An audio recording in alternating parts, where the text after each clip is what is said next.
வாடா வாடா வாடா. ஏய், இது எப்படியாப்பட்ட நாடு? சத்தியபுரி நாடு. சத்தியபுரி நாட்டை ஆளக்கூடிய சத்தியசீல மண்ணு. அயல் நாட்டில் தென்னாட்டுக்கு ஓடி வந்து அந்த நேரத்தில் தென்னாட்டுக்கு ஓடி வந்து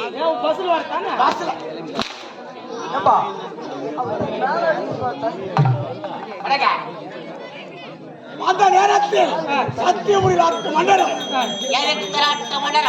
சமர் செய்தார். என் திறமையை பாராட்டி நான் ஒரு பகுதியாக நின்று சத்தியபுரி நாட்டு மன்னரை எதிர்த்து சமர் செய்தேன். என் திறமையை பாராட்டி அமைச்சர் விசக்கொடி அன்று நாள் முதல் இன்று நாள் வரை கண்ணிமை போல் கத்து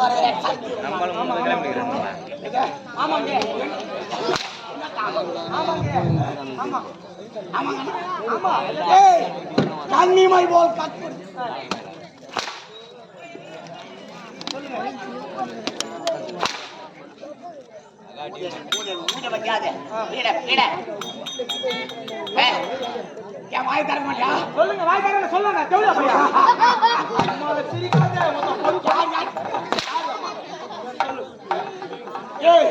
அன்று நாள் முதல் இன்று நாள் வரை கண்ணிமை போல் காத்து வருகிறேன்.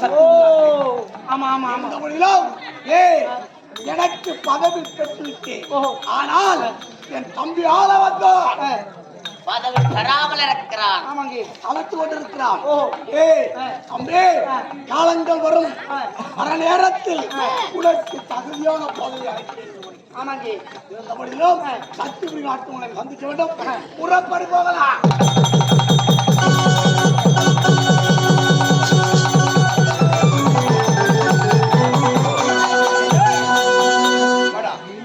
ஆமா, அமைச்சர் விசைக்கூடி அழைத்து சொன்னாச்சு.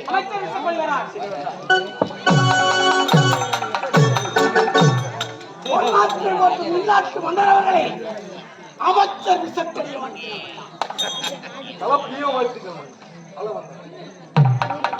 இருவரும் நீடு வாழ வேண்டும். மனமான வாழ்த்துக்கள். ஆமா, உங்கள் இருவரையும் எதற்காக அழைத்தே தெரியுமா? எனக்கோ 3 செல்வங்கள். என் மூத்த மகன் தத்துவன், இளைய மகன் உத்தமன், இளைய மகன் அயல்நாடு சென்றிருக்கிறார். பட்டுப்பிடித்தார். என் மூத்த மகன் என்னோடு இருக்கிறார். என்னுடைய மகள் முத்தழகி பாடசாலையை படித்துக் கொண்டிருக்கிறார். ஆனால் எனக்கு வயதாகிவிட்டது.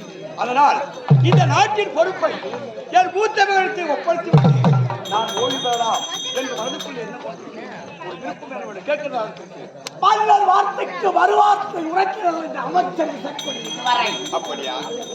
அமைச்சர் சக்கரவர்த்தி, என்னுடைய வார்த்தைக்கு மறுவார்த்தை உரைக்க மாட்டேன் என்று எனக்கு நன்றாக தெரியும். இருந்தாலும் உங்கள் மனதுக்குள்ளே என்ன இருக்கிறது அப்படி என்றால் உடனே சென்று என் மூத்த மகன் தத்துவனை நான் அழைத்ததாக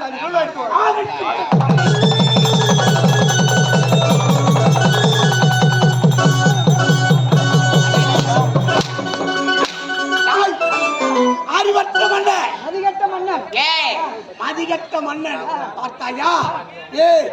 நாட்டுக்கு அல்ல மகளும் 60 நாளையும் ஓடாக உழைத்து கொண்டு வருகிறேன். மன்னன் புத்தி பின் புத்தி நிலைமைக்கு ஆளாகி நான் மன்னன் மதிகட்ட புத்தி ஆகிவிட்டது. அந்த மணிமுடியை அவனுடைய மகன் மூத்த மகனுக்கு மணிமுடி சரி போகட்டும் என்று நடப்பது என்று பார்க்கலாம். அண்ணா, என் அண்ணனுக்கு பதவி கொடுத்து விட்டேன் அந்த மன்னன். ஆனால் நீங்க என்ன நினைச்சீங்க? நீங்க அமைச்சராகி விடுவோம் உன்னுடைய பதவி மந்திரி பதவி ஆக்கலாம்.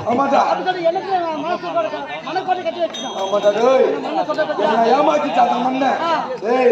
ஏமாத்தி விட்டான். ஆமா, போக போக தெரியும்.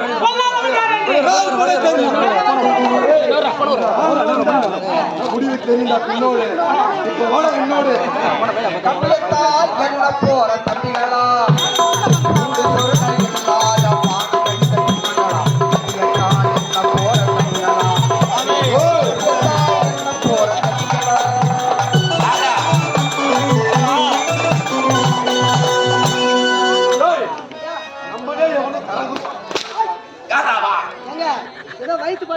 வயிற்று பொறுப்புக்கு சரி போகட்டும் ஆட்டா பாடுறவன் பாடட்டும். நம்ம முன்னேற்ற காலம் ஊருக்கு வழியில் கோட்டை ஏறி கொடியை நாட்டுறான் நாயை போல விழாவையிறான். யாரா நானா நாயா நல்ல பக்க பாடுகிற நாக வாழ்கிறான் கட்டி விழாவையிறான். நல்லவங்களே நாடே போட்டு பாடும். நீங்க தம்பியத்தா என்ன போற தம்பியத்தா இல்லாத மாலை தம்பியத்தா என்ன போற நீங்க தம்பியத்தா என்ன போற தம்பியத்தா. நானா வயிற்று பொறுப்புக்கு பாடி கொண்டு போறான் ஏதோ பிச்சைக்காரன் பணாத்தி கொண்டு போறான் எவனோ ஜாக்கெட்ல பாடி போறான்டா. இல்ல போறத பாரு. மேல ராக்கெட்ல பாடி பாடுறவன் எங்க பாடுனா நம்ம நமக்கு என்ன இருக்குது? நம்ம போய் சீட்டு உண்டா சீட்டுட்டா எனக்கு பதவி கிடைக்கும் என்ன பதவியா அமைச்சர் உனக்கு மந்திரி மந்திரி ஏய், என்னோட துணையா வர வேண்டும் அன்னைக்கு வரக்கூடாது